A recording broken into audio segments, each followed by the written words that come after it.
Uh, is John with us? Yes, Hi, yeah, John. I'm sorry, I'd forgotten that I put you at the top of the list of this section. And Autumn, I'm going to ask if you don't mind, just because before we get into SNAP, we've got a slightly other topic to hear a little bit about.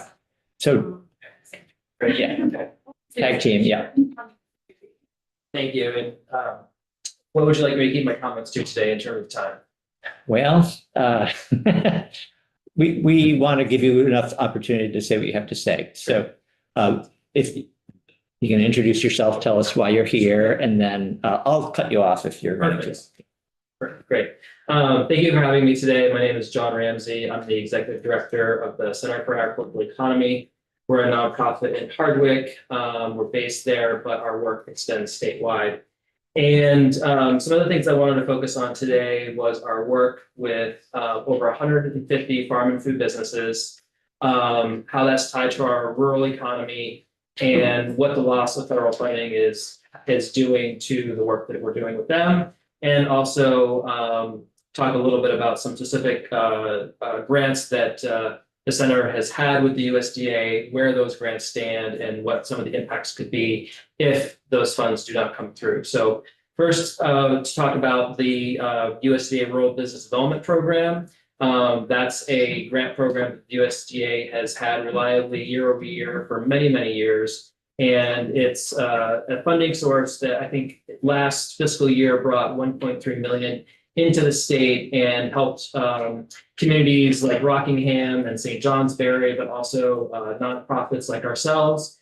Fremont Farm to School, another local food system nonprofit based in Newport, is another organization that supports market access for producers and getting local food into schools. They also rely on a rural business development grant. We have not seen the funds that were spent on our last rural business development grant for April, May, and June of this year. So we're still waiting on those funds. That totals $54,000. In February of 2025, CAE, along with Fremont Farm to School, applied for another rural business development grant. That grant was supposed to be acted upon by the end of June because the grant period starts in July and goes until July. There's been no action by the USDA on that grant program. So we've been essentially left literally in limbo without any sort of action or notice or any real information about where that stands. We're now coming up to the end of the year, and we're going to be coming up to when we would actually be reapplying again. So Center for Ag and Fremont Farm to School, we collaborate a lot. And so we're working together to figure out how are we going to cover costs for keeping these programs going that farms rely on to get their products to market. So we're talking about resource sharing. We're talking about, sharing funds with each other to pay for staff. These are sort of real time on the ground conversations that we're having. Through all of our programs and services, our local food system impact is north of $20 million annually. So that is tied to hundreds of jobs. The producers we work with easily sustain well over 10,000 acres of working farmland in the state. So again, this has a really big economic impact on our rural communities if we are unable to sustain this work and receive those funds. CA also received a USDA grant for a farmers market promotion program. In Hardwick, we're really proud of our farmers market. It's something that's actually been growing and thriving over the last couple of years. We had, I think, over $120,000 in sales at that market this year. It's also a really critical connection for folks who are receiving food access benefits and just bringing the community together. For things that we have spent money on since January of 2025, we have not been reimbursed for any of those activities. So that now totals north of $60,000. Lastly, we also received a grant through the National Association of Agricultural Districts. That grant was terminated early. Didn't lose funds on it, but we're still out $48,000 that we have spent the funds on that we're waiting for reimbursements. So when you combine all of those things that, for an organization like ourselves or other food hubs like Fremont Farm to School or Food Connects in Brattleboro, we're all bringing local food to markets, we're connecting our communities to local food, and we're all struggling with, getting reimbursements and seeing, getting these funds in the door. We also lost $350,000 of committed funds this year that would have further benefited our new facility, the Food Hub in Hardwick. So 250,000 of that 350,000 that was approved but then terminated by the EPA would have gone into direct infrastructure for local food systems. And that was terminated, and then another $100,000 that would have furthered our food access work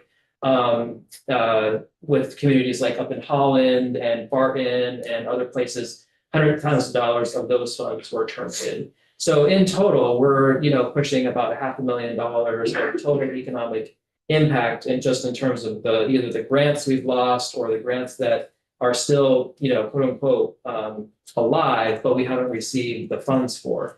And again, like, we're very fortunate to be in a situation where we can weather this for a period of time, but not forever, obviously. And it is putting an enormous amount of strain on ourselves, Green Mountain Farm to School. I'm not here to speak for those organizations, but I know that Food Connects in Brattleboro also moving a tremendous amount of local food to markets is also struggling with this.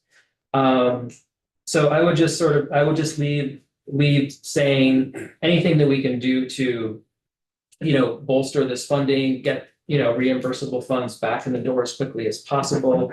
Work with our federal delegation to let them know the real impacts that this is having on the ground. Our Working Lands Enterprise Board is another funding opportunity that the state has control over. That is a place where a lot of these organizations and businesses are going to be going to look for funding in replace of some of this other funding lost. So I think that might come up in front of this committee during the session, and sort of where does that funding stand? And yeah, I would just say lastly, we've already, kind of touched upon in other, sessions about the loss of local food purchasing assistance program. That program was the cornerstone of funding for us for our work with food pantries. And most of the dollars that we received in that grant actually ended up as direct income for the farms we were purchasing food from. So again, this ripple effect of economic impact, I think, could be substantial if this isn't addressed. Thank you, Jack. The dollar figures that you mentioned, are those exclusively funds that don't flow through the state, or do some of them flow through the state budget and you're getting state grants, or are those? None of those funds flow through the state. Okay. So those are numbers that we often have trouble learning about, because we're not usually hearing them the way that we're hearing about changes to our budget. So I'm happy to provide a concise summary of what those grants are, the amounts, and timing. Yeah, I don't know if you want to send in your comments, you can send them to the committee assistant who reached out before, and then we'll have them. Yeah, thank you. Great. Thank you. Appreciate it. And before you leave, any questions from the committee? John? I just wondered, your colleagues at the USDA, who you deal with a lot on these grants, like, what are you getting back from them? Are they just like, we don't know what's happening? At some level, is it just? It's not Unknown. it's not a lot of information. Yeah. And it's a lot of, please talk to this person. This person is now the person you should talk to. Stop talking to this person. This is the new person to talk to. So there has been a bit of that. And so we've been very diligent about, okay, this is the new person to talk to. We will then resend the information so that everybody, it's like kind of like starting from square one. You resend it. So, so we've been getting definitely a bit of that. Yeah. Mm-hmm. And I know Catherine Cusack, who's the executive director at Green Mountain Farm to School, and I have talked about, along with Liz Gleason from BHCB, about getting the rural development director for New Hampshire and Vermont to visit us and really, again, sort of bring home the importance of those rural development funds, especially, because those funds, flow through municipalities, businesses, nonprofits. And that is something that we would love support on. Thank you. All right, good, thank you. Thank you. Say hi to Alan. I will. And when we're back in January, there's been some discussion or some suggestion that we might have a field trip up to, so. Anytime. Work in the morning, I'll meet you there. We're gonna make you come all the way in and then turn around halfway back. Now we're gonna talk about SNAP, and Hunger Free Vermont usually is our go-to, I think, on this topic. So Autumn is gonna share some thoughts. I also invited some retailers and others who are the folks who actually are the vendors here for when there's an exchange involving SNAP. So we've heard about, I think we've all been thinking a lot about the impact on Vermonters who are receiving SNAP benefits and what it might mean to them not to have those. But the retailers who then are part of that transaction are also impacted. So we're going to have some conversation there. But Autumn, why don't you go ahead and start? Good, thank you. My name is Autumn Moen, and like Sugar said, I work at Hunger Free Vermont. Just want to start by thanking you all for being here. I know in your off season, this is a lot to hear, but it's really important for all the work that you're going to be doing this session. So just wanted to say thank you for that. And then also want to express our gratitude to House leaders, Joint Fiscal Committee, and the Emergency Board for their decision in October to use state contingency funds to replace Vermonter Three Squares Vermont benefits when USDA did not issue those during the federal government shutdown. This caused a lot of harm and fear amongst people who received Three Squares Vermont benefits, but the state's action brought a lot of relief and stability to these households. So it was really, really important that the state did that. So just expressing that gratitude there. But like we said, I'm here to talk about the changes made to SNAP in HR 1. So this was the biggest ever cut to our nation's most effective and dignified federal nutrition program, SNAP, called Three Squares Vermont in our state. So I'll probably use both of those. But it's important to remember that despite all of these harmful changes I'm going to go through, Three Squares Vermont remains our most effective and efficient program to reduce hunger and poverty, especially in rural states and high cost of living states like Vermont. So Three Squares Vermont helps nearly 10% of our population buy groceries every month. This is nearly 64,000 people, mostly children, older adults, people with disabilities. So it supports our grocers, like we spoke to, farmers, and our entire economy. And in any given month, Three Squares Vermont keeps 12 million federal dollars in our state's economy, making it not only an effective food security program, but really an essential economic stimulus program as well. So HR 1 made staggering funding cuts as well as eligibility changes to the SNAP program, as well as Medicaid, in order to fund tax breaks to the nation's most wealthy. Nothing about these changes were efficient or cost effective or dignified. And I'm going to give a high level overview of the changes, but please, if you have any follow-up questions, we're always available by email, phone, anything to help clarify any of this, because it's quite complicated. But I'll get into the funding structure first. So specifically, changes were made to how states have to operate the program, the funding changes for this. So in the whole history of the program, the federal government and the state government have split the cost to administer the program 50-50. But starting on October 1st of 2026, states will have to pay 75% of the administrative costs, and the federal government will pay 25%. And DCF estimates that this will cost the state $8.4 million annually. And I just want to point out that because of the way that the state fiscal year and the federal fiscal year line up, this will go into effect for the second quarter of state fiscal year 2027. So that will actually be approximately $6.3 million in the first year that this goes into effect.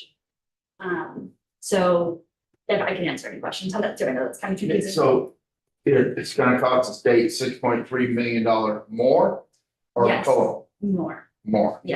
And that will be in state fiscal year 27, and then going forward, it will be 8.4 million annually. But it's really critical to remember here too, that this state investment allows us to continue to operate the program in an accessible and efficient way that allows us to bring $150 million annually into our economy through Three Squares Vermont benefits that goes directly into our grocers, and farmers see that money as well. So it's a big increase for the state, but it allows us to continue to tap into that $150 million in.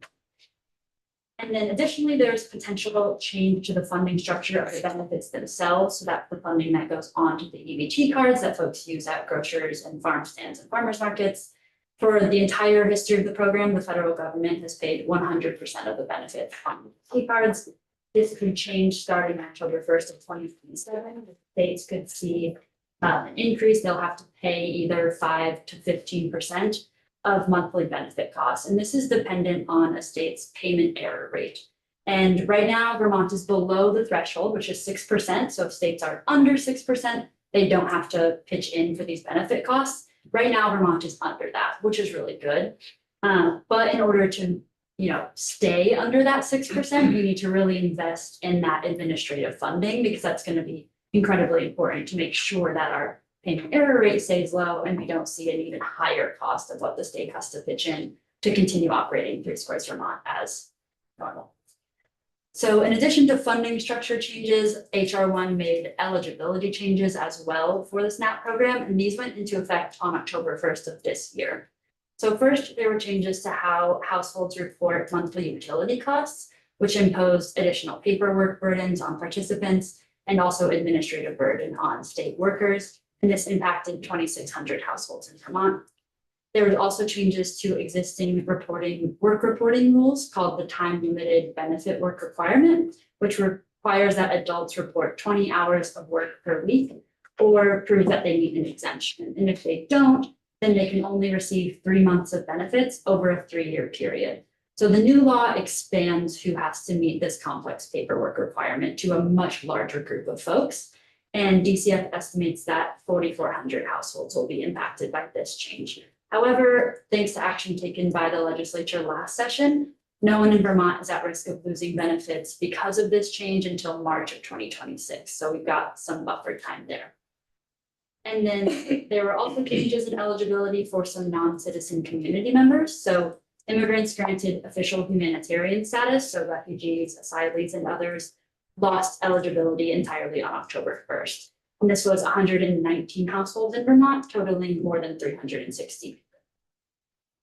So despite all these changes, I know that was a lot, and there's more details to unpack too, but Three Squares Vermont still remains our most effective food security program. So I just really want to reiterate that.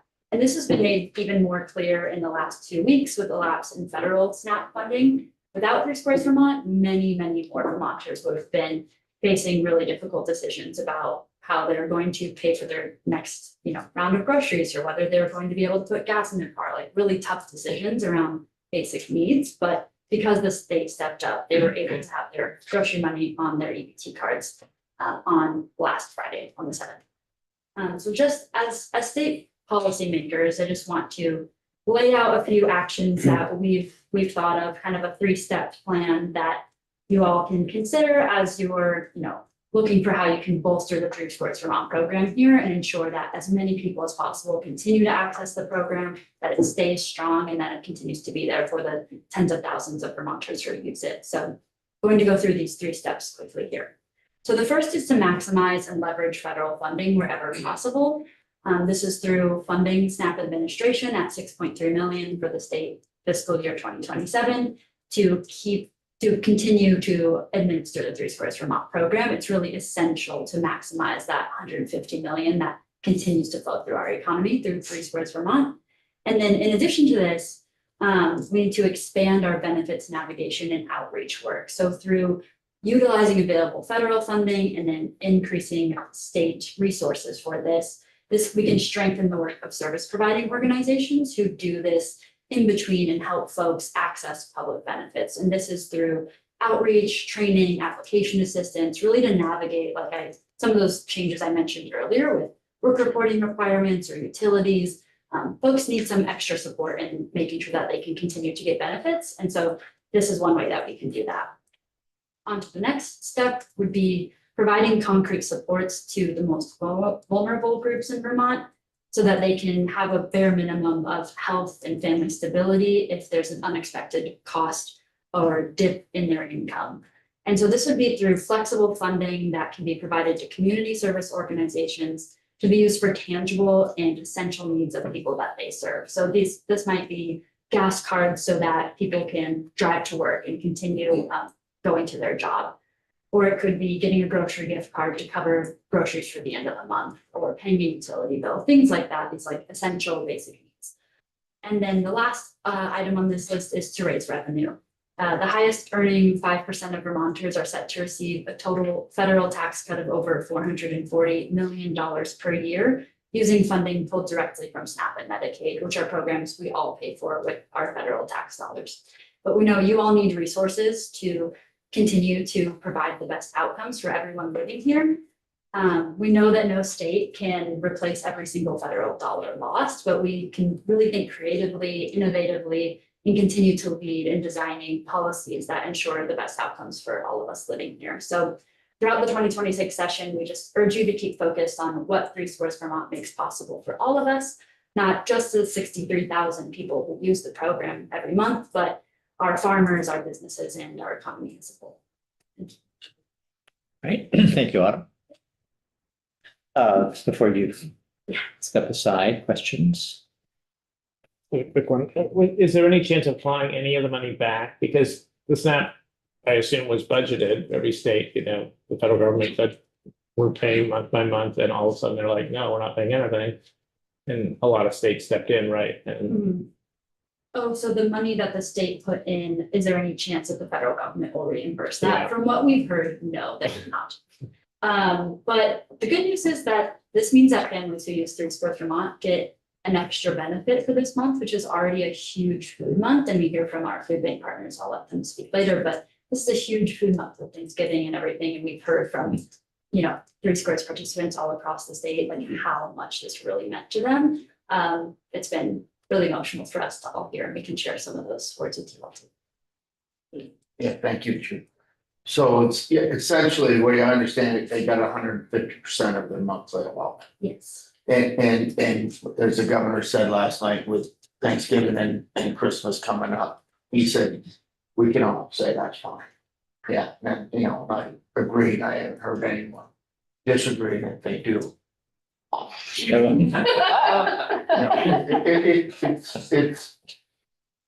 It's an extra what, 100 For lots of folks, they're a monthly amount. $80, $90 extra. Yeah. I was just going to say, I went over the summer to the CSG, Council of State Governments East Conference, which is northeastern states essentially, and there was a presentation about these changes. And I think Vermont was maybe the only state in the Northeast that has such a low error rate that we're not currently charged anything.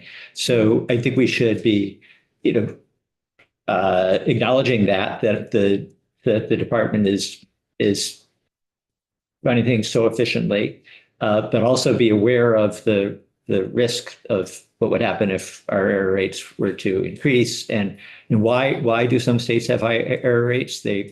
Staffing, I don't know what, there's a correlation there, but. Yeah, it can be lots of different things, and the payment error rate can be because of on the caseworker side, and it can be the way they're asking questions or putting in information, or it can be on the side of the client, like misunderstanding a question or providing information that just isn't accurate. So it can come from lots of different ways, but you're right, there's not that many states that are under 6%. And I'll just add to that, the amount, that 5 to 15% that the state would have to pitch in by our calculations would be $7 to $22 million annually. So just as like that number.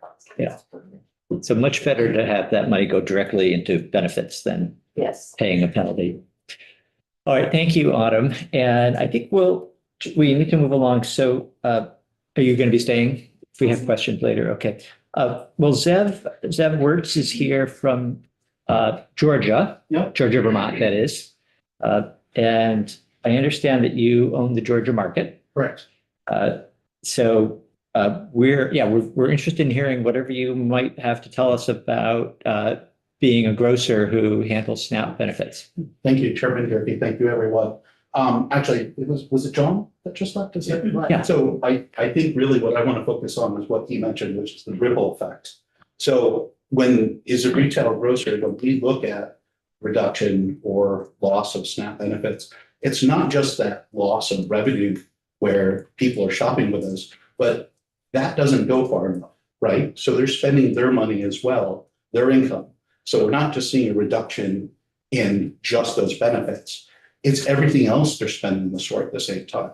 So I know that Ed has some great numbers from Associated Grocers about, what that number is, which is astronomical, but it's that ripple effect. What else are they not spending? And for us, my wife and I, we bought the store 7 months ago, just over 7 months ago, and we've lived there for 20 years.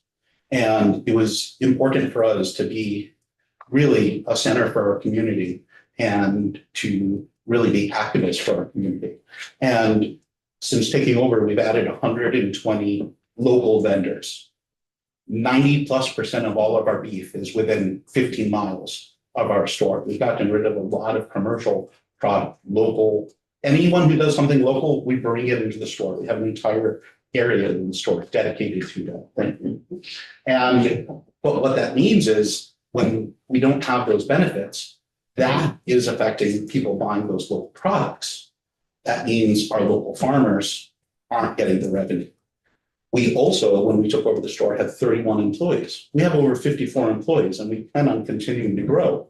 But if the business doesn't grow, what does that mean? What does that mean to the people that we may now have to get rid of, that we may have to lay off? That's enormous. And that means that's more strain back on the benefits that are already, being neglected or aren't there. And in addition to that too, we do a lot of, we don't just try to say we're about putting the community first, but we have programs like our Serving Sunday where we put on meals for the community and we donate money to local charities and organizations, raised over $26,000 in 11 events, more than $13,000 for a food shelf right in Georgia. When those dollars aren't coming in for revenue, we can't donate back out, right? So that means that's meals, though that's money not going directly back to our food shelf. Those are meals when we have our leftovers that we're not feeding people in the community who need those meals.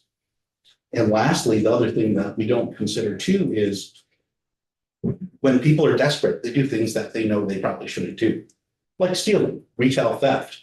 Retail theft is up tremendously. I mean, it's insane. And again, it's death by 1,000 cuts. If our profits are down because there aren't benefits, if our sales are down because people can't afford to buy the groceries, our local vendors can't support them, and then we have more retail theft, prices go up, less people can afford to shop. It's this horrible, it's a cyclical problem. So that's about it. That's a lot. A lot. Yeah, it isn't, yeah, good. Any questions? Georgia, I Georgia. live down the road in Milton. Okay, great. Yeah. Stop by for Serving Sundays. I go by there a lot, Okay, stop in excellent. often. You used to cut up deer, well, you don't. Yeah. But you used to Yeah. cut deer, we used to bring deer in there. Yeah, Do you still do that? we don't anymore. No I longer? can't find people to do it. So you're selling local beef and whatnot? Yeah, we have two farms. We sell local American Wagyu from Sheldon. And then we sell the rest of our local beef from St. Albans. Yeah. And bred, raised, butchered, it's not being brought in from Massachusetts and then killed. It's right there, Franklin County local. Where is it cut? Is it cut in Franklin County or down in Ferrisburg? It depends. It's that we leave that up to because we go straight to the farmers. So we leave it to them what's best for them economically to do. We prefer it's these, we're trying to act very, very locally with everything, and we like our partners to do that as well, but they have to do what's best for them. What percentage of your sales are coming through SNAP, do you know, or through Spurs? So Georgia is unique, right? Like people move there for the same reason we moved there 20 years ago, right? It's a bedroom community of Burlington. When my wife and I, before we both retired and came out of retirement, we commuted to the Burlington area. So Georgia is a relatively affluent part of Franklin County, right? We have the highest income and household income in there. So our percentages are really low. we're under 2% of all of our sales are SNAP. And we didn't see much of a reduction, like some of the other stores did, because of that, but also because of, we're kind of a niche market. Yeah. But even that 2% it's not chump change. It's for a small business like ours, it still makes a big difference. Yeah. So I shouldn't downplay it. 2%, like if it was a change under 1%, you kind of, can say, well, that doesn't really matter, but 2% is 2% is a lot. Yeah. So, Good, thank you. yeah. you're very welcome. Appreciate it, Thank Sarah. you. Yeah. Mary, can you hear us? Hello. I can. Hello. I know you've been listening in. Thank you very much for being patient. You heard the prompts, I think, and know why we asked you here. If you want to introduce yourself, and some of us may think you look familiar. Yes, thank you so much for having me. I really appreciate it. My name is Mary Mullally, and I'm the general manager of the Hungry Mountain Co-op, which is actually what you see behind me right at the moment. I really appreciate being asked to speak today about the direct impacts of the changes to SNAP funding and share firsthand our experience as a community-owned grocery store and what that has meant for us. So the Hungry Mountain Co-op offers high quality, local, organic, and specialty foods, and we are known as an access point for alternative foods. People with a variety of health issues rely on us to purchase items that help them to heal and eat within their dietary restrictions. And reductions in SNAP benefits put people at risk for health complications based on their economic ability to access foods that they need. Our SNAP and EBT sales are roughly 1.2% of our total sales, so similar to Zeb, it sounds like.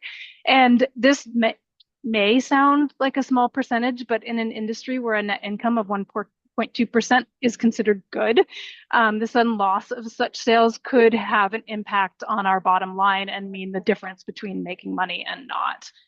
And in fact, we have already seen an impact to our sales, not surprisingly, but unfortunately. In the last week of October, we saw a 52% decline in sales from SNAP and EBT purchases. The first week of November was a 78% drop, and the second week of November was a 57% drop. So like Zeb, we also have a high percentage of our sales coming from local products, about 40%, and a reduction in our sales directly impacts our 429 local vendors and the Vermont economy as well. So not only are we seeing a significant decrease in sales, we're also seeing a significant increase in requests from our community for food assistance donations. It's just clear that there's not enough to go around, and the need is just ever increasing at this point. We're currently holding our annual Neighbors Helping Neighbors campaign, which is a food and fund drive that will directly benefit the Vermont Food Bank with the goal of raising $20,000 by the end of December. We're grateful for the robust response and support and participation from our community and community partners in this campaign. And while we recognize the value of community involvement, addressing food security adequately requires support from the federal government. And even more so now as we anticipate additional impact as people are preparing for skyrocketing insurance costs, leaving many with, the impossible choice between medical care and the ability to eat. So I would just like to close with appreciation for our elected officials, both at state and national levels, who are working to effect positive change to this situation. Thank you very much for having me today. Thank you, Mary. And you didn't say, and I just want to say in case it's not clear, that you're speaking to us from the other side of town, right? The co-op is here in Montpelier. Yes, that is correct. Yeah. I am sorry, I couldn't be there in person. I had things that were required my presence here today. Yeah, no, I wasn't faulting you for not being here in person.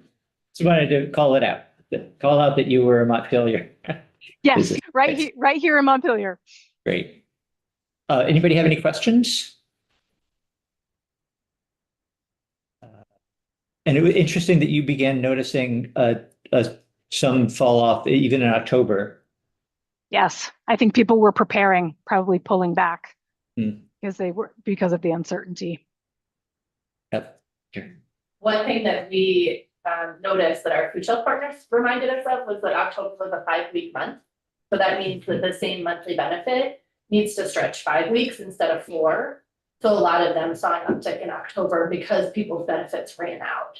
And there wasn't anything they could do to stock up. They had to use food shelf instead of grocery stores. Mhm. So it's a shift. Good point. Can I add something to that comment you just made? Is that okay? Sure, yeah. So we notice when we look at our trends, and if you look at the beginning of the month, at the end of the month, and I'm sure, Mary, you see the same thing, but the majority of the EBT benefits are in the first 2 weeks, and then they trail off, but that's because there's not enough money to go around. So I think that's, I'm sure you see the same thing. So that's important just to note that. They don't just trail off because there's no money left for them to use. So it's a general, the curve is, The general curve is, you see, right at the beginning of the month, check, or the money gets loaded on the card, sales go way up, then they start declining, and by the end of the month, the sales, very, very few percentage wise of the sales are at the end of the month, just because there's no money left for them to use. It just doesn't go. Just to follow up, does anybody in this room know, I guess, I'm thinking how much of 3 Square eligible families are paying for their food with 3 Square, or, like you were bringing up? Is it, 50%? I mean, it's all over the map, I suppose, but there must be sort of a certain percentage of families have to cover their food without SNAP benefits. It's an excellent question. I don't think I can give you a good answer, only because the only way I could track that is if on a single transaction, they bought some things with their EBT and then the rest with whatever their payment is. But if they're coming in at another time and using that other form of payment, there's no way for me to track it in EBT. So I can look up those numbers and I can get you the numbers associated with EBT, what percentage that is, but I don't know if that would be a realistic number. Right, yeah. It's like $160 something a month. It really depends on the household. I think that's about the average, but what I was just going to say is we can look into some research and see, because I know UVM has done lots of research on SNAP participants versus folks who are food insecure but maybe not using SNAP. So we can look into that and see if I can give you a better number, but I will just say that, being a supplemental nutrition assistance program, it's really meant to supplement people's other budgets. So kind of like you're speaking to that, it's pretty rare, I think, for a family to use only, or not at all, to use only their SNAP benefits to use for the grocery bill, but we can get you some research. They'd have to be deer hunting at night. Just saying, Yeah. $6 a day, it's less than. It's I eat pretty cheap, but can't eat that cheap. well, Mary, thank you. Thank you Yeah. very much for your time. Yep, I'll let you get back to work. And we'll ask Joanna to come up then and speak on the same theme here, but talking about farmers markets. Yeah. Yes, thank you so much for having us all here today, Chair Durkee, committee members. I'm Joanna Doran. I'm the local food access director with NOFA Vermont. And I am here today to talk with you about the federal impacts on local food security in the realm of farmers markets and farms. So Autumn gave a great overview of SNAP and how that program works in Vermont. And at NOFA, we work hard to funnel as much of those SNAP dollars into our local farming autonomy as possible. We know that farmers are vital to a viable food system. And so we do what we can to support them through all of our food security programs. You might remember from earlier this year, I talked about the Crop Cash Plus and Farm Share programs. I won't give a full refresher on what those programs are. You can look at my written testimony for if you do need a refresher, but essentially those programs are set up to support low-income Vermonters with accessing food from farmers markets, farm stands, and community-supported agriculture shares. so that they can afford food from a local farmer and farmers in turn get that income. So they're not at a loss. Thanks to this committee's support and the state of Vermont's FY 26 appropriation, we were able to support those programs this year and bring back the Crop Cash Plus program, which, as you might remember, extends the federal Crop Cash program to almost any agricultural product at farmers market, so that low-income Vermonters have been able to access a wider variety of food at the farmers markets this summer and fall. And almost all agricultural vendors at those markets have been able to get Crop Cash Plus income this summer and fall. Over the summer and fall seasons, this year customers have spent about $200,000 in Crop Cash and Crop Cash Plus at farmers markets, and over $160,000 in SNAP at markets. So all of those dollars, $360,000, is being directly reinvested into the local agricultural economy. Similarly, through our Farm Share program, which is the CSA cost assistance program, we've supported over 560 families in 2025. And through the help of state funding, community contributions, and philanthropy, we have leveraged through that program over $328,000 in CSA purchases at local farms. So that's just to give a picture of how impactful state funding is for leveraging federal and philanthropic funds, ensuring that Vermonters can access the food that they need and supporting our farmers at the same time.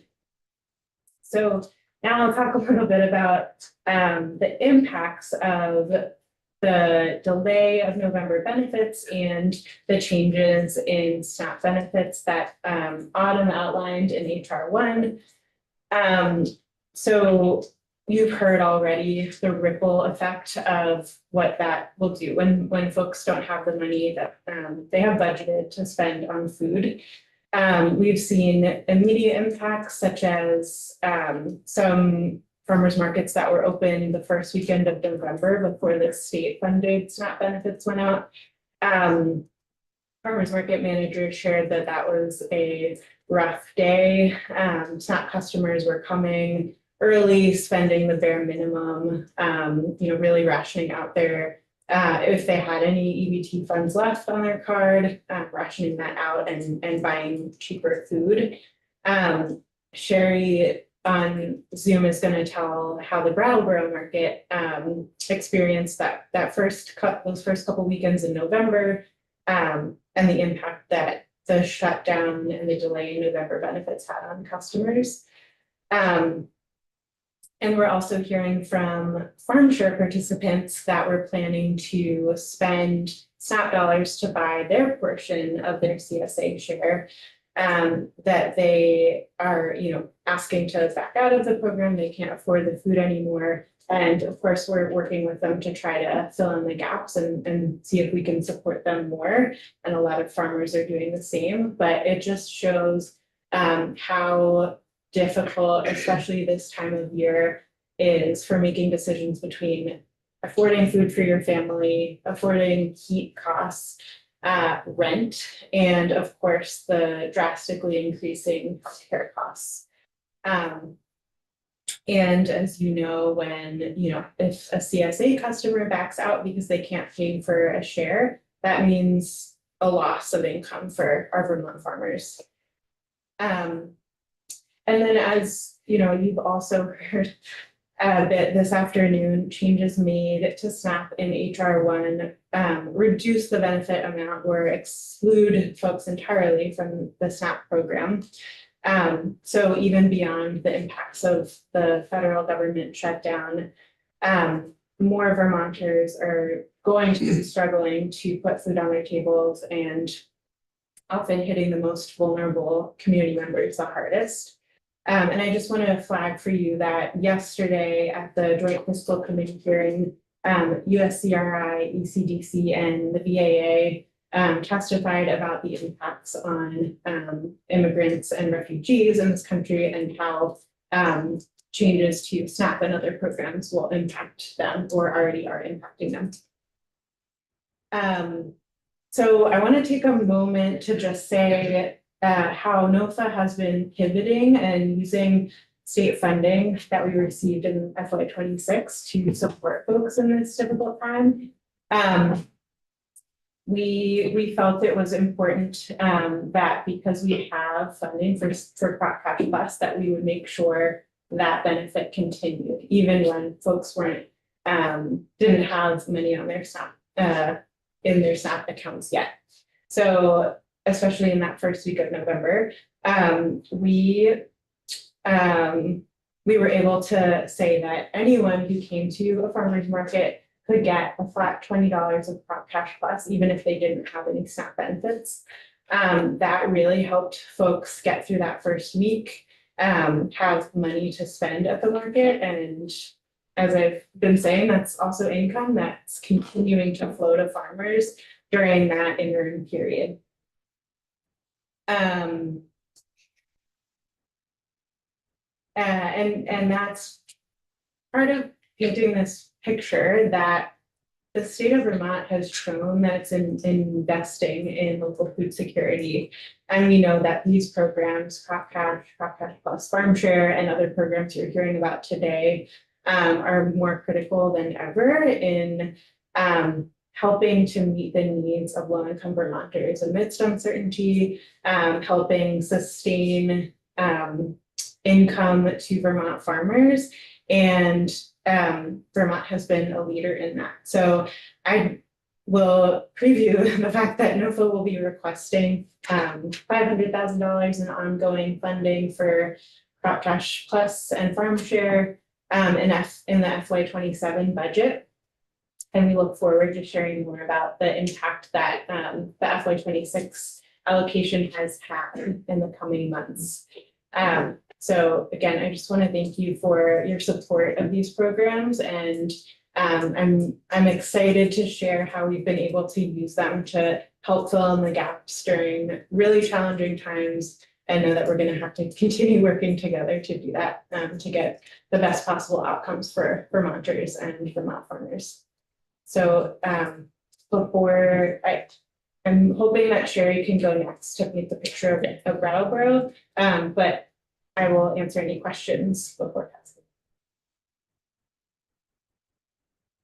passing. All right, I think just because we're running a few minutes behind, we should probably then go right to Sherry. So thank you for that. Sherry, welcome. Hello, and thank you. If you wouldn't mind just introducing yourself and Certainly. Telling us where you are, and you've been listening to the conversation. So what else would you like to add? Oh, goodness. Well, thank you so much, Chair Durfee, and to the committee members. My name's Sherry Marr. I am in Athens, Vermont at the moment, but I've been managing the Brattleboro Winter Farmers Market since it started in 2006. I also serve on the Vermont Farmers Market Association board, have been on that for quite a few years at this point.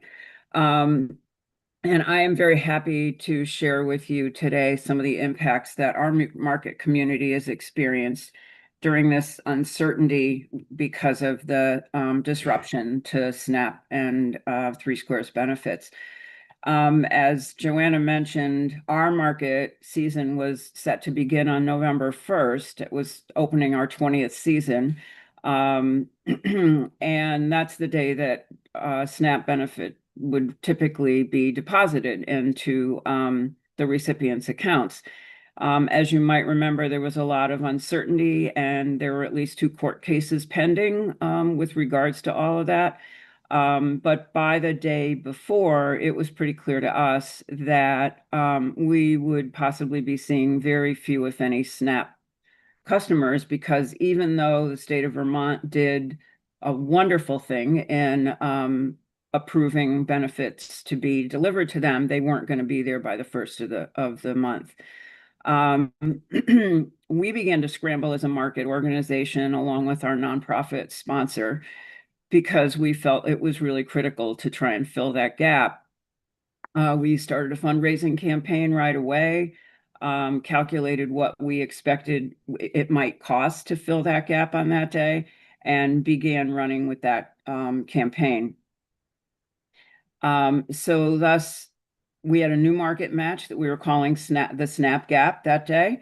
And we learned also that NOFA had directed us to provide $20 in Crop Cash Plus, because that was also primarily state funds or other funds not tied to SNAP as tightly. And so we were able to at least promise that to folks that were arriving at the market. With what we did, we matched that with $40 of our new coupons, so that any of those SNAP customers that came, who in a previous week had turned $20 from their SNAP benefits into $60 for shopping at the shopping for food at the farmer's market, they were able to do that still. It was not only a huge boost to those customers that came, but it was also really important to us to be supporting our farmers and producers, as you heard already from another retailer about how important the impact of that is. These farmers brought all of the wonderful food that they have to the market, and they rely on that income. Since the pandemic, we've seen quite a rise in SNAP customers at the market each week. The combination of their dollars, along with the match programs that we have, like Crop Cash and Crop Cash Plus, serves to incentivize many of these folks to spend their benefits with local producers rather than going off to big box stores. The results are healthier benefits for those families with healthier food. It keeps that vital income flowing into the local producers, and it serves to keep those dollars circulating in the local economy. I often call this a win-win-win scenario. So on that November 1st, we saw 2/3 less than what we would typically see in SNAP shoppers. Quite a few of them didn't know that they were going to be able to still buy food even though they didn't have any benefits that day. The gratitude and relief that we saw in their faces was overwhelming.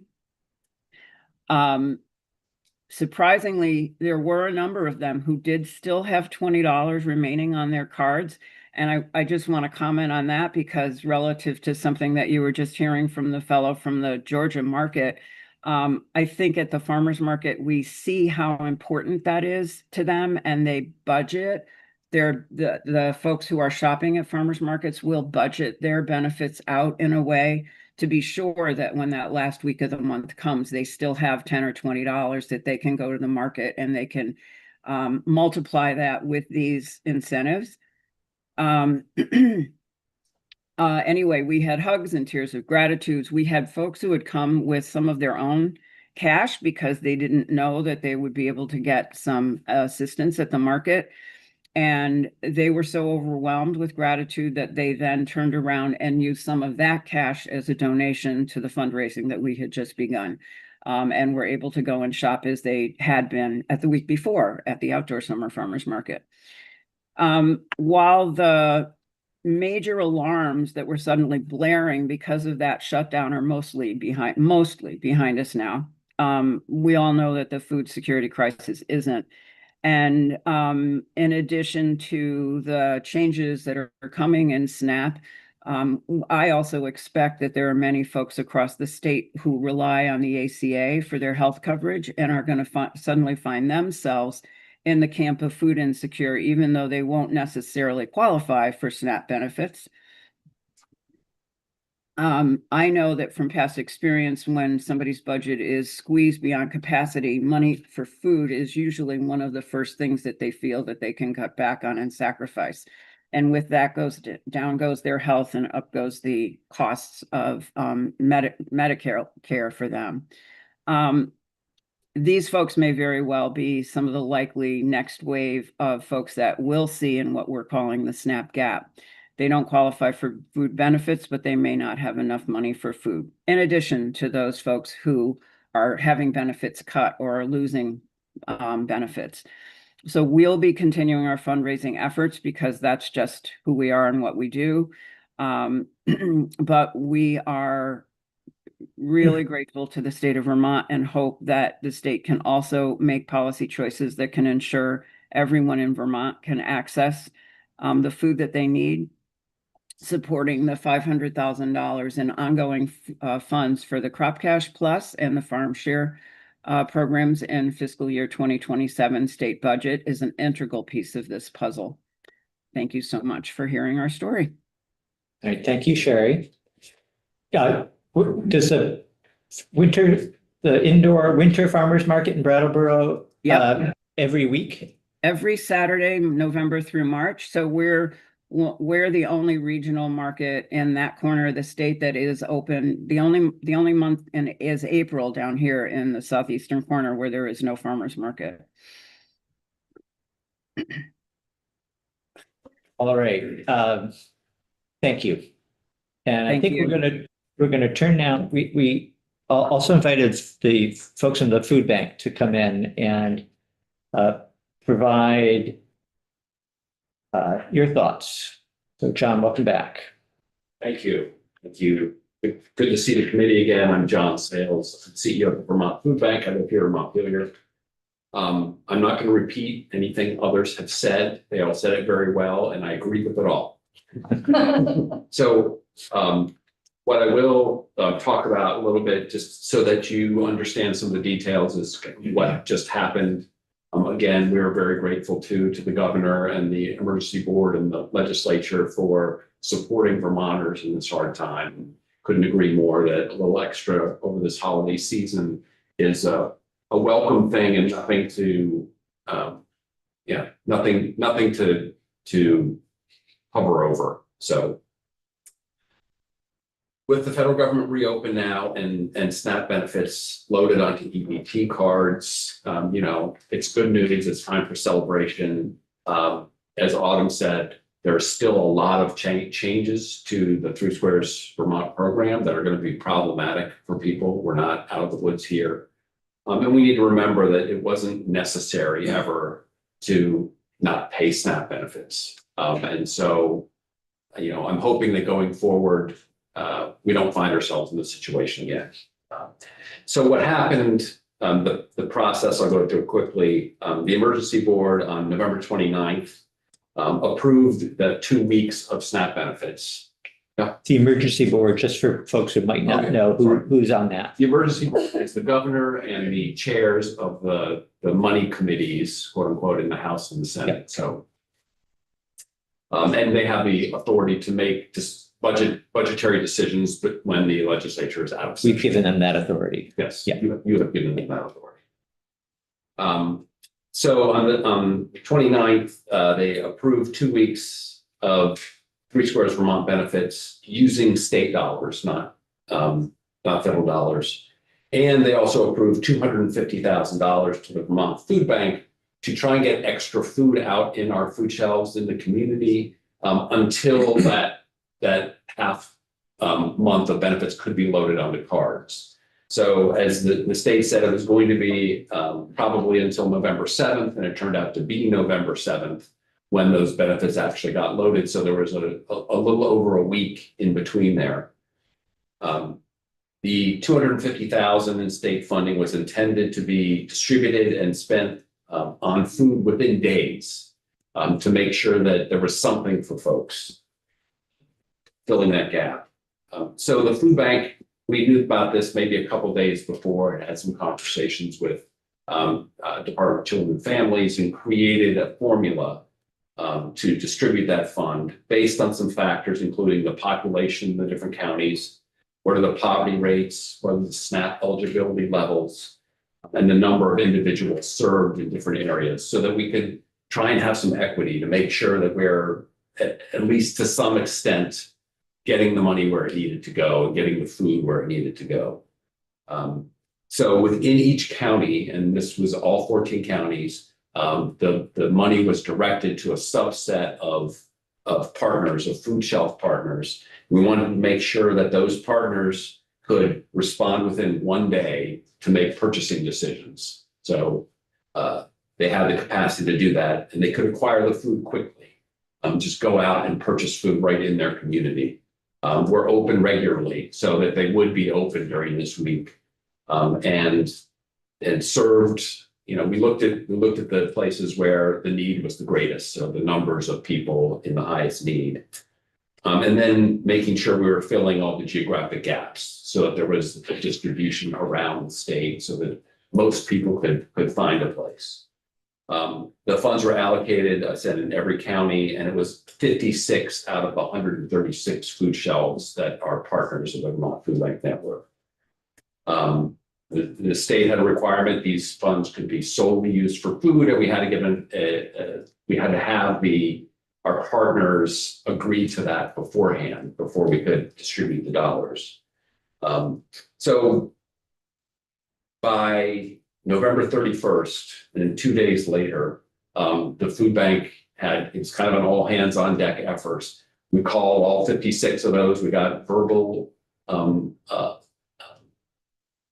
they agreed to the terms, they sent us back a form that they agreed to the terms, and we got their account information so we could do a electronic transfer of the funds.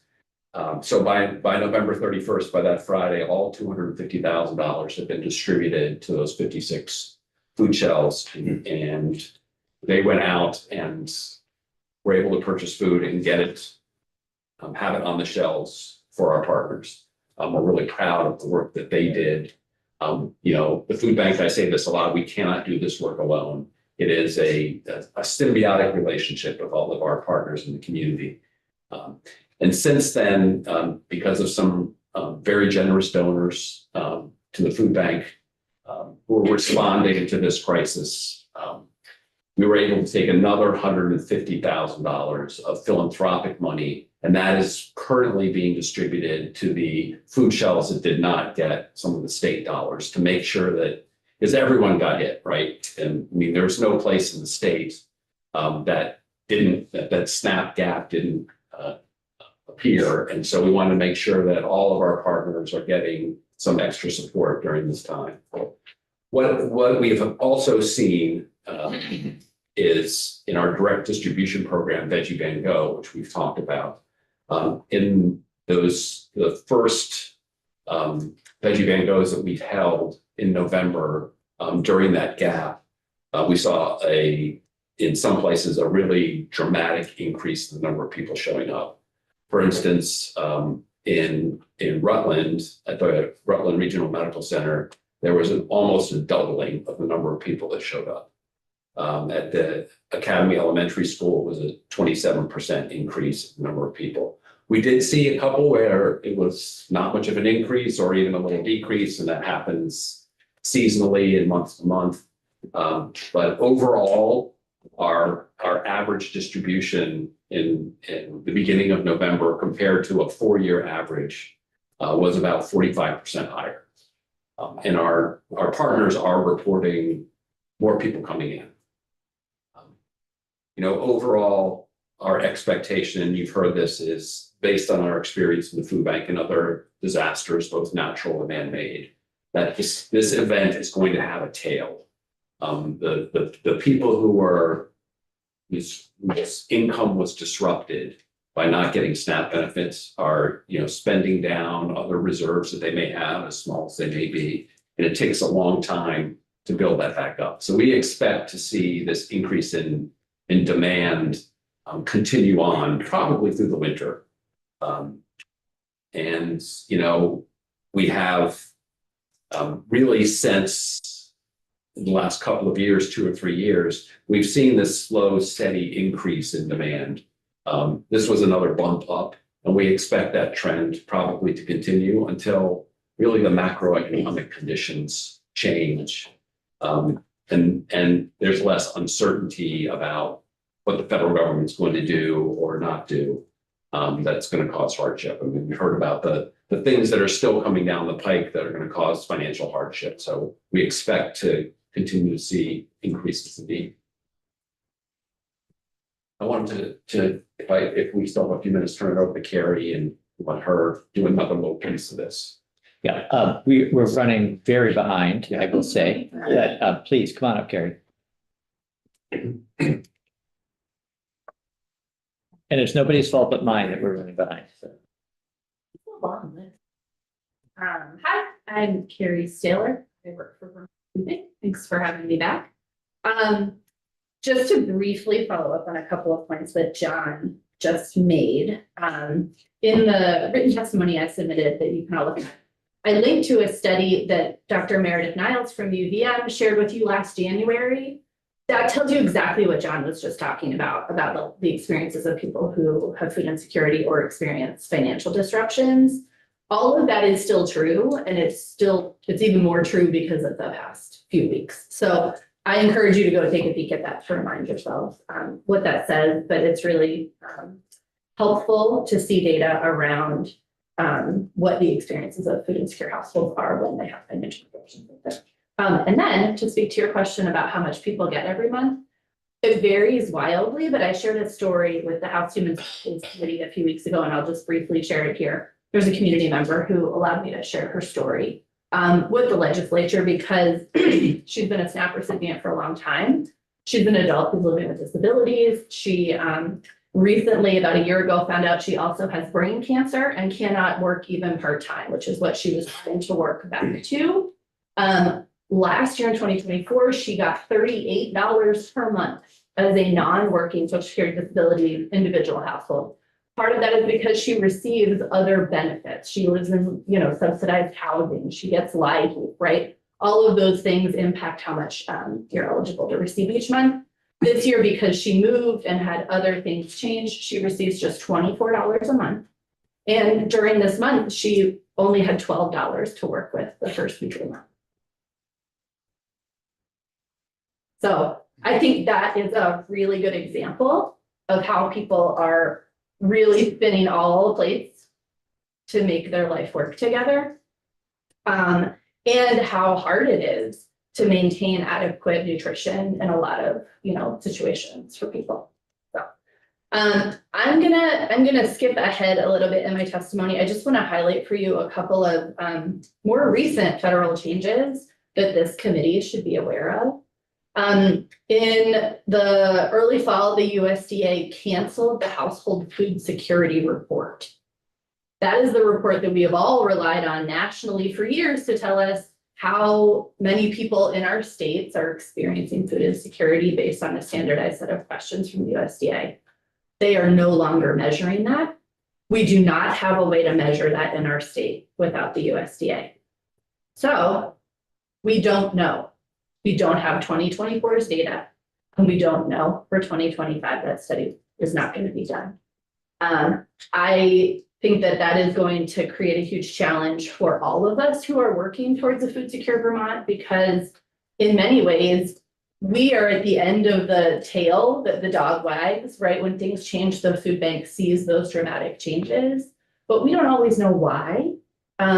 We are subject to a lot of outside forces. This USDA study helped to provide some sort of real regularity and some trends that we could all count on to see if things were headed in the right direction, if policy choices that were being made were impacting households positively.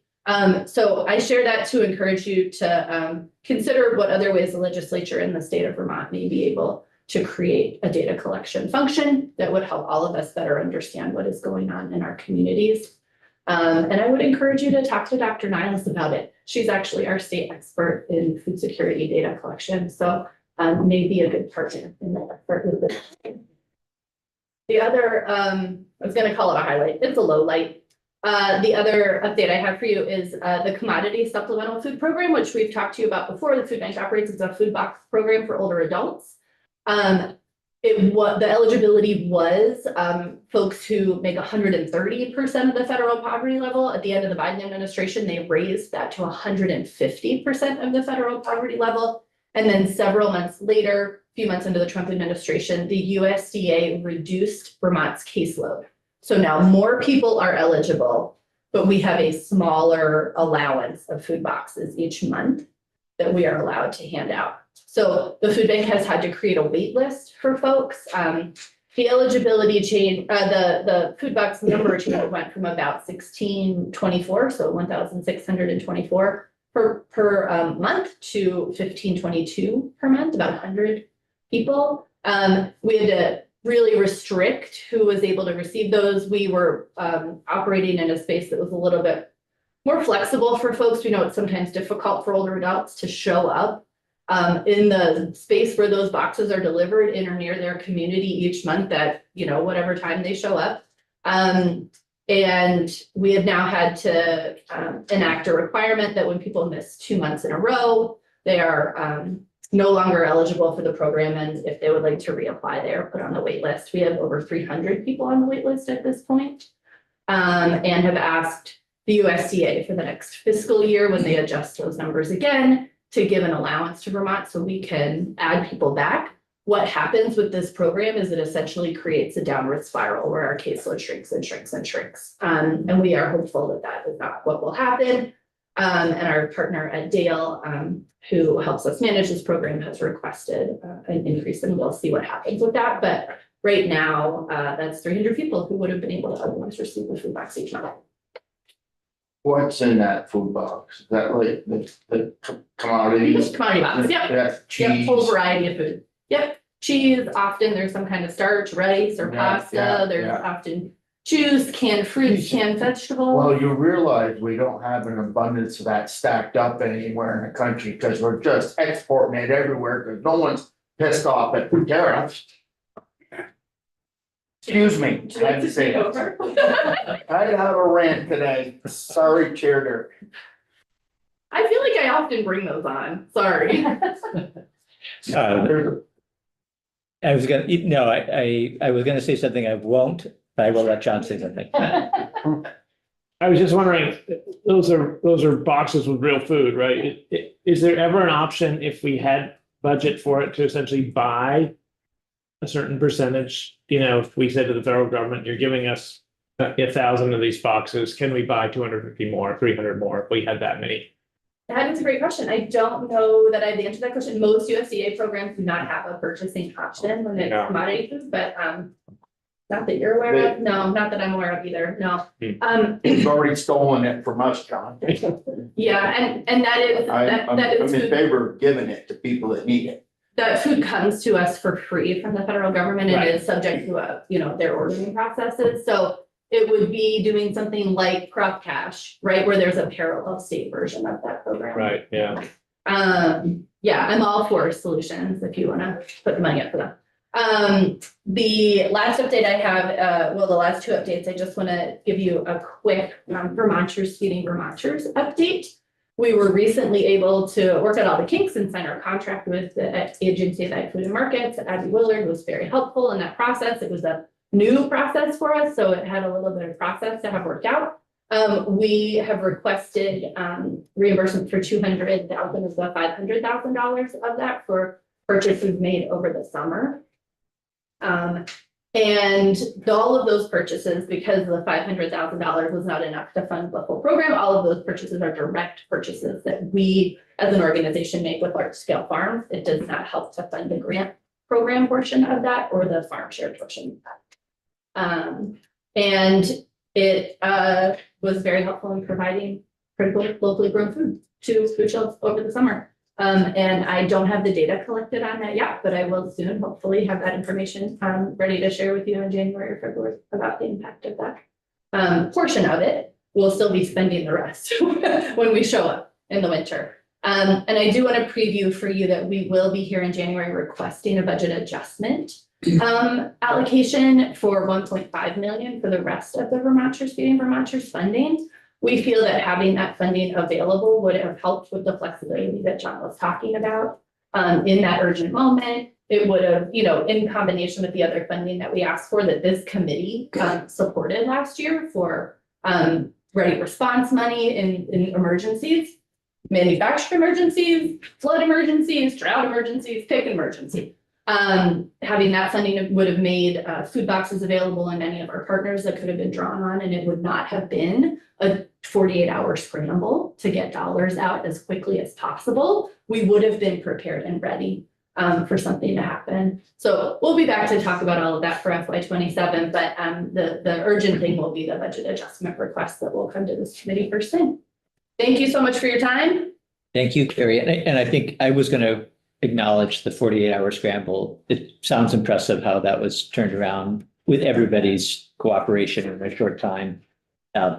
And also wanted to acknowledge, we heard both from Food Bank and then from Sherry of the Farmers Market, how Vermonters stepped in to help fill a gap with their own money. So that was, something we hear, of course, all the time, but we should all be grateful for that too. All right, thank you all. Thanks. Well, in the few remaining minutes we have, since we are the Agriculture, Food and Forestry Committee, Dana Duran has joined us remotely with the professional logging contractors. And Dana, I don't know how much you wanted to share with us. And we also have FPRs here for the presentation. I'm going to let you kick it off, Dana. Okay, Well, sounds good. And Representative Durfee, and it's good to see all of you. It's been a long time. I just want to be respectful of your time. I know you were scheduled until 4. You're obviously 25 minutes behind schedule. And I guess I also want to take your temperature. I know there was a request to talk about the impact of the big, beautiful bill, to talk about drought, federal policy, markets. So maybe just, if you can, just let me know. Do you want me to go through all of those, or do you want me to be a little bit more surgical at this point in the interest of time? Yeah, I think maybe being surgical and recognizing that it'll be just, a wink of an eye before we're back in January. But anything that you think we ought to be thinking about between now and then, and if you've got information you want to share with us to read also, of course, we can do that.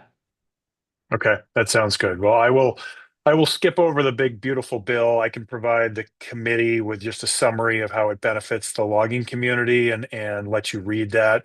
And that's probably time well spent rather than belaboring that at this point. But again, Representative Durfee, Ranking Member Morgan, members of the House Committee on Ag, Food, Resiliency, and Forestry. I'm Dana Duran, Executive Director of the Professional Logging Contractors of the Northeast. We're a membership nonprofit that represents timber harvesting and hauling companies in the state of Vermont. So why don't I just focus on, I know you wanted to know about the drought and how it has impacted contractors. I'll focus on what's happening with markets, currently the impact of tariffs, and then I'll just go to one outstanding carryover bill that we still need vitally, and really just try to summarize all of this. So first, let me talk about the drought. So you would think that drought would have been the greatest thing since sliced bread with respect to the logging community. Unfortunately, if we had markets to sell wood, it would have been. No pun intended there. But unfortunately, because of the situation with markets, while it has been a very dry summer and fall, and there's a drought throughout the Northeast, logging contractors, especially this summer and fall, stayed out of the woods unless they absolutely had to because of the situation of markets, and did other things. We know that because the Slow Camp program, which I know you'll hear from Oliver Pearson probably regarding that program, that was provided from funding from this committee back in 2024 to help logging contractors with compliance with AMPs in the state of Vermont. That grant program kicked off at the end of July. We would have thought it would have been an exceptional opportunity for logging contractors to take advantage of. The uptake was slow just because of the number of contractors that were actually taking advantage. You muted, Dave. We muted you by mistake, Dana. Go ahead. Okay, no problem. So that program has now moved forward, and there are a lot of contractors who are starting to take advantage of it as we head into winter. But the drought situation, albeit it would have been helpful, was not because of the situation with markets. So let me turn to what's happening with markets and why. Low grade markets are probably in the Northeast, and especially for Vermont, are probably as bad as they have ever been in the last 125 years. The International Paper Facility in Ticonderoga stopped purchasing wood around November 1st, and they are not taking much, if any, of low-grade pulpwood. Finch Paper is doing the exact same thing. Domtar in Quebec announced to Vermont contractors last week that they would take no low-grade pulpwood into the Domtar facility. Nine Dragons in Rumford, Maine only has one of 3 chip plants operating and is taking no long-distance wood. Sappi is basically not taking any wood except from one fiber supply agreement with Weyerhaeuser on their land base in Maine. And the Woodland Pulp Facility in far eastern Maine announced last week they were shutting down pulp operations for 30 days and they were not buying wood for 60 days. So that's on the low grade side of the house. On the saw log market, yes, things are still moving, but moving very slowly. Interest rates, and I talked to this committee about interest rates back in the wintertime, are still impeding building construction, renovation projects. And so while some sawmills are operating, they are not operating at full capacity. Nor are they buying at full capacity. Most are operating on one shift because they just can't saw and sell enough wood. Why? So, why is this happening? And before I get into that, I'll also mention that the True Temper mill in southern Vermont actually closed its doors, and that was a major purchaser of ash. So you're still seeing markets that are going away in Vermont as well. So why is this happening? It's happening for a multitude of reasons. That global retraction that we saw started back in 2023 has continued, but tariffs have exemplified that. The pulp markets are effectively taking a hiatus right now because they can't sell their product and won't sell their product for a loss. And they can sell it domestically, but those mills have excess capacity and don't just sell domestically. There's no pulp and paper facility in the Northeast that sells only domestically. They export somewhere between 25 to 50% of whatever they create. So that is impeding what they are doing. So that effect is real and it's now hitting home. Also, with respect to tariffs, there's now a 20% tariff on all imported logging equipment. There are many contractors in Vermont who use cut to length equipment. I know Chair Durfee, you were able to go to our harvest tour in October. That was not a cut to length operation, but there are many contractors who use cut to length equipment and they will not purchase new equipment. Also, parts that come in from foreign countries are also a 20% tariff right now. So you can see why we go back to that drought situation. Contractors are just not taking the risk. They're not reinvesting. They're not running. Many of you know Sam Lincoln. Sam right now has pulled out of the woods because he can't sell pulpwood and is now looking at trying to diversify into earthwork over the winter time just to sustain his business. And that's just one small example of what's happening out there. So that's the reality of what's happening with markets, how things have transcended with the drought. And as we look into winter, I will tell you that wintertime, as all of you know, is go time when it comes to timber harvesting contractors when the ground freezes. And going into this winter, in this situation with what is happening with mills is not a positive situation. There are many contractors in Vermont who have stopped operations, may not restart this winter, and we don't know how long this is going to last. But this is not a good situation to be in because, again, winter is when you really can try to maximize your wood operations because you minimize your environmental impact. Lastly, I'll mention, we had 2 bills last year having to do with a truck and trailer tax exemption. Wasn't germane to this committee. One bill moved through the Senate and over to the House Transportation Committee. One bill is still on the wall in House Ways and Means, and that would be to provide a tax exemption for purchase and use and the sales and use taxes on new and used trucks, but also parts. And I can tell you right now that exemption is absolutely needed because I don't like to say the sky is falling, but the sky is falling right now when it comes to timber harvesting and the markets in the Northeast. So why don't I just stop there because I've certainly probably given you enough to be dangerous at this point. Thanks, Dana. Any questions? Yeah, I'm curious to know how the local sawmills are faring, for what prices they're fetching, in particular. Yeah, I mean, I don't represent the local sawmills, but I will tell you that wood deliveries have been are slow because they just don't want the wood. They can't move the product, and their pricing, depending what commodity they are making, has been depressed. So while they're trying to continue, it's at a very reduced rate. And I did mention that True Temper facility that bought White Ash. I mean, they closed their doors. True Temper, was a major mill along with Allard Lumber. Allard Lumber is still continuing for White Ash, but True Temper bought a lot of it to make, axe handles, PV handles, anything that required White Ash in a physical tool. Shovels, if you bought those at True Value, that was a True Temper product, and they've stopped manufacturing those handles in the state of Vermont.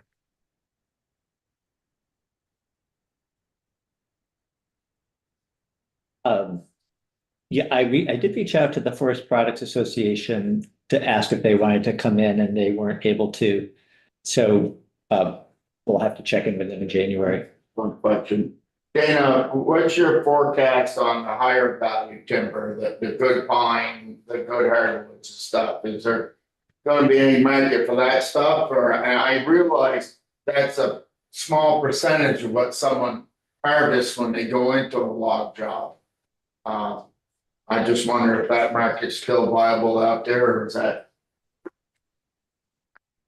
Yeah, it's a great question, Representative Nelson. Are those markets still viable as long as they can kind of curb their operations? If they can go to a single shift, if they can produce and sell locally, lowering their transportation costs, there is the opportunity that they will continue. I think it depends upon how much wood they're flooded by. We can't do good forestry and good silviculture by literally just taking the high grade. You've got to have an opportunity to sell that low grade, and you just kind of alluded to it.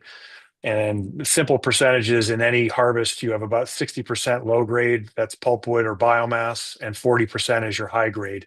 If you just turn completely to high grade markets, you're not doing good forestry, you're not doing good silviculture, and you're certainly not helping the landowners out in the long run. So I think it will trickle along. My long range forecast, it really depends on what happens with interest rates. The Fed, certainly did adjust them in October, but it doesn't look like they're going to. We may be headed towards a stagflation situation because of tariffs, and that doesn't bode well for what the Fed's going to do on interest rates. So it's really, I don't have a crystal ball. I can't tell you that housing starts are going to go up in the next 6 months or a year. I doubt it based upon what we're seeing now. So I think, mills are going to plod along, and I think landowners are going to probably take a little bit of a bath if they expect they're going to, get a return on their investment with just selling saw logs right now. Dana, you didn't get too much into tariffs, but is it similar to what we heard at the end of last session, where it was more the uncertainty than the actual teeth of the tariffs that was causing all sorts of problems? The teeth of the tariffs are having an impact right now, Representative O'Brien. The pulp and paper facilities that do export are not that's why you're seeing them all kind of go into that kind of hibernation mode right now. They won't sell their product at a loss. And with the retaliatory tariffs that are happening, they will not sell that product. And so it's not moving. So we're seeing that right now. And as I mentioned on equipment, any logging equipment, there's a lot of logging equipment that comes into the United States from Canada, from Scandinavian countries, Norway, Sweden, Finland, all John Deere, surprisingly enough, all John Deere cut to length equipment, while Deere is a US based company, that is actually manufactured in Sweden, and it comes through the Port of Montreal. And all that equipment is at a 20% tariff right now, and parts are at a 20% tariff. And so you've got, equipment dealers that aren't moving equipment. So this is having tangential impacts all the way down the supply chain. Dana, are any of those manufacturers, Deere or others, thinking of or started retooling so that they might have domestic capacity? It's a great question, Representative Durfee. Not unless there's certainty on the marketplace. If contractors are not going to use the equipment, if they don't know if they can sell the wood, you're not going to see those manufacturers basically move that operation to the United States without a major incentive from whether it's the state-based government or from the federal government to do so. So I think that, you know, the jury is out on whether or not that's going to happen or not. We will look online for your full testimony then, Dana. Thank you. And so you mentioned, you went through a list of things at the beginning that we didn't get to cover. So just ask the committee to make sure that you look at that, and then we'll check back in January to hear more. And then maybe we'll ask Oliver to come up and wrap things up for us.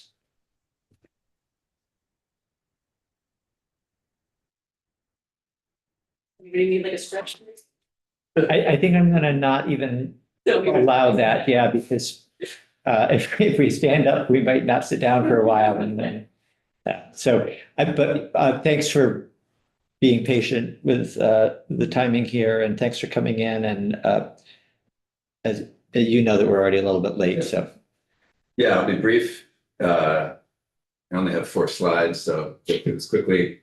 Oliver Pearson, the Director of Forests in the Department of Forest, Parks and Recreation. Great to see everyone. Look forward to working closely with you in the upcoming session. Looking at your agenda, you've had a long day, so I'll get right to the point. So yeah, I'll speak to some similar things that Dana spoke about, but speak to some different points as well. So I can get my slide to advance here. So more on the federal side. I'll start with that. So federal issues, we have a real change, as everyone is aware, in approach and policy and funding.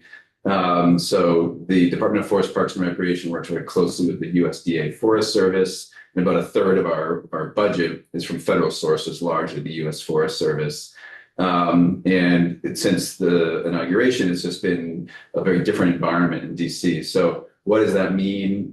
Earlier this year, there was some doubt that the Forest Service would make appropriated federal fiscal year 25 funds available to states, that this 25 was a CR, continuing resolution, and the Forest Service was able to sort of not always follow the congressional intent. But at the end of the day, through a lot of advocacy work, most of the funding that was intended to go to states through the Division of State, Private, and Tribal Forestry in the Forest Service was awarded. Some of it was reduced as they paid for all the sort of voluntary and involuntary departures from the federal service and all of the leave costs associated with that. But we didn't get most of our awards. There's one key award that supports the implementation of the state's forest action plan and funds 3 staff members that we don't have yet. But before the shutdown, I was told we'd get that before the end of the calendar year, which probably means we'll get it by the end of February of next year.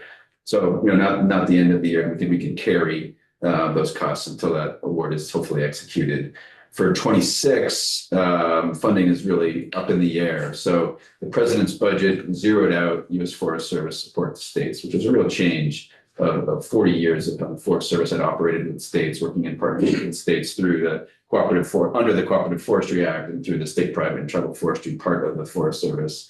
That didn't get very far in Congress. Really, states nationwide and lobbied representatives and senators from both sides of the aisle. And the funding to states was reinstated at federal fiscal 24 levels prior to the shutdown in committee. The continuing resolution that was passed does envision that funding to states would continue at federal fiscal 24 levels. So that's good. So we're anticipating that we'll receive a similar amount of funding that we've had in 25. But we'll have to watch that very carefully. And then what the administration does with those funds, even if they are appropriated, is anyone's guess. They showed with the 25 funds that they were able to move things around and see what bounds Congress puts on them or it doesn't. Other federal funding we're anticipating is just delayed. We have an award we might receive from the Northern Borders Regional Commission to support some of our urban and community forestry work. We'll see what happens with that. And then the state of Vermont will be receiving, and you may already be aware of this on this committee, $31 million from U.S. Department of Agriculture to support disaster recovery from 23 and 24 disasters, largely oriented towards farmers, but some for the forest sector as well. So that was going to be signed in October prior to the shutdown. And USDA just reached out yesterday through the Farm Service Agency to pick up the thread on that and hopefully get that award signed. So that'll be a big boom, again, mostly for farmers, but also for forestry producers and forest landowners to help recover from the damages from those 23 and 24 floods. On the policy side, I think that there's been a real focus on increased production from federal lands. You may have heard about an executive order ramping up production on forest lands by 25%. Thinking about what Dana said about markets, where is all that wood going to go? How's it going to be processed, sold, et cetera? It's a pretty open question.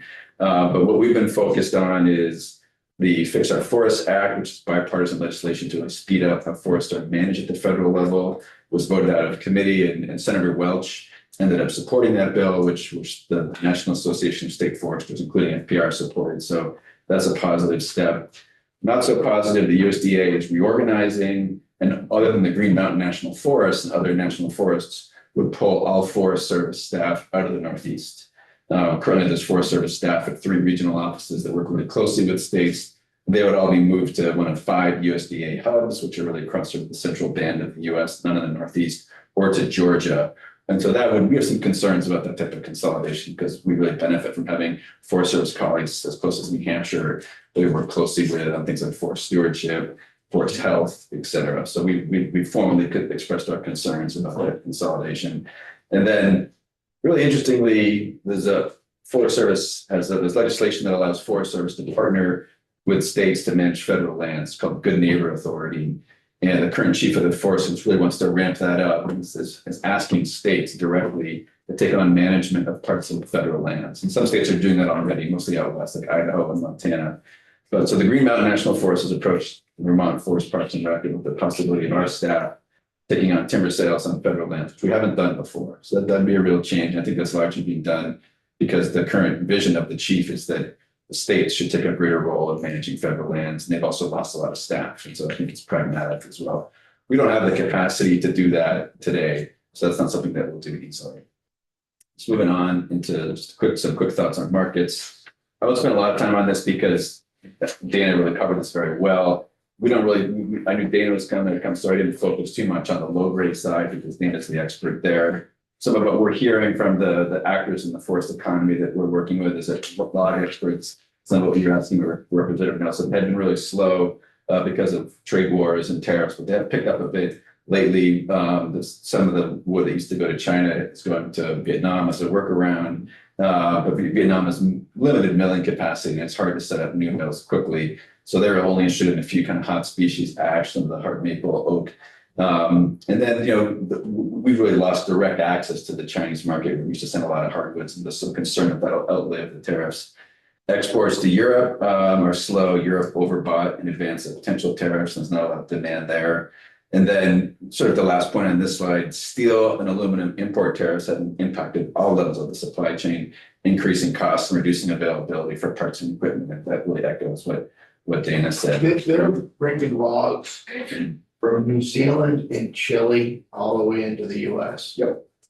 How can they do that and compete against our domestic log market? There's certain parts of the country where it's more cost effective, believe it or not, to load up containers from the southern hemisphere and get them into port to move the wood across from, say, the southeast, where there's a lot of industrial pine that's available across the country to the west. So there are buyers who are finding it more cost effective to import certain species of pine from New Zealand and Chile as opposed to getting from the US. There's also limited supply from the US to meet certain types of demand. So this species, which used to come up from Brazil, because Brazil has such a high tariff rate, isn't cost effective there, has been replaced by imports from some pretty far distances. So the point here is that we have a tariff on imports from Brazil that was perhaps intended to help our domestic market. Right. And in fact, unexpectedly, or maybe could have been foreseen, instead, another country Other import subsidies doesn't have a tariff the way that Brazil, that we haven't applied the tariff on imports from Chile or New Zealand. Yeah, the tariffs on Brazil are much higher, so the market has found workarounds. And I think there's probably been some increase in supply from US pine sources, but there's also been increases in imports from other parts of the world that don't have such high tariffs. So the point is, those workarounds, and that's not leading to the surge in domestic That we harvesting wanted, or yeah. processing that I think the Trump administration had envisioned might be a result of the tariffs. This, really very briefly, the first point is that the housing market in Canada has taken a real plummet. That was a source of demand for wood, but there isn't a lot of new construction going right now because the existing inventory isn't selling, and costs have like almost been cut in half from where they were after the pandemic for square footage of completed real estate. And we're seeing that in markets like Toronto and Montreal, where there were some exports of wood in the past. And the U.S. domestic market, I think Dana's correct that the tariffs are starting to bite, but the uncertainty is also still a huge issue. So we have less demand for our timber overseas. Our mills are therefore downsizing, reducing production, and they partly did that to keep prices up, limit supply, and you hopefully aren't taking as much of a bath on the sale price, because domestic demand has not really increased in the way I think the Trump administration hoped it would yet. There are some species of hardwood that are still moving, but buyers remain picky. Relatively low price of lumber plus increasing cost of production, electricity, healthcare is a real challenge. And there is a potential of shortage-driven price increases, particularly as some of these tariff situations dissipate, but production levels are low right now, so some mills will struggle to respond to an increase. And as Dana pointed out, a number of mills have either closed or cut off, accepting certain types of wood, low grade in particular. So even if there is a sort of spike in demand based on shortage, it might not lead to increased production at mills quickly. So big picture takeaway, what we're seeing is the uncertainty created by the federal picture is still a huge issue. So there's been some workarounds found, but it's as Dana mentioned, it's still causing a lot of difficulty for the market. My last slide, just to mention a few other things, sort of a teaser for what's some of the work we've been doing or what's coming up in the session. FPR is working on some reforms to the forest fire and the fire prevention statute that will really consolidate authorities for fire suppression under fire chiefs and fire departments, and sort of take that in some situations rather away from the fire wardens, who are very effective in issuing permits to kindle fires but don't have the suppression experience or equipment. So that's something that we'll be bringing to this committee in the legislature in the upcoming session. And we hope to also work with this committee on some of the recommendations coming out of wood products permitting before. Dana mentioned some of the effects of the drought on the industry. What we saw from the drought was a very busy fire season. There was over 80 fires the wildland fires that sprung up. We responded to over 15, and for the first time in Vermont and Williston, Brownell Mountain used a helicopter that was based in New Hampshire to support fire suppression and initial attack. And you may have seen that, some news coverage of that. And it's pretty effective way to kind of contain a fire that was on a very steep slope and with high wind and some infrastructure nearby. The drought really stretched our capacity. So we're looking at how to get more individuals who are trained to respond to wildland fires, certified and on call in Vermont. And that's both the line, the folks that go out and do the actual work, as well as bosses, squad bosses who can oversee their work. And just a couple of things that we've been working on. One thing that Dana didn't mention but alluded to, with the high cost of finance for the interest rates still being high, the high cost of finance for logging equipment, we have used $500,000 of clean water money to partner with the Vermont Economic Development Authority to allow for interest rates to drop down to 2 or 2.5% for eligible logging equipment that has a positive impact on clean water. So that'll be, equipment with flotation wheels. That'll be equipment that reduces the number of trips, equipment on tracks, and forwarders, cut the length harvesters with a processor head. So that's up and running. We actually just signed that with VITA last week, and they have we approved the first loan application yesterday. So that's going to make it easier for industry to obtain low impact logging equipment at an interest rate that's affordable. We continue to implement the supporting loggers to comply with the AMP program. As Dana mentioned, there was a slow start to that, but of the 700,000 or so that's available to support practices by loggers, I think we're getting close to receiving applications for somewhere between $300,000 and $400,000 of that. So that's moving on well. It's a pilot. We'll have a report to this committee by December 15th. Thank you for the extension on that. And we'll look at what are the possibilities are to continue that pilot into the next year. just real briefly, we're working on for those that are involved in current use, we're working on updating the standards that guide forest management under current use. And our online portal for current use document submission will be up and running no later than April 1st.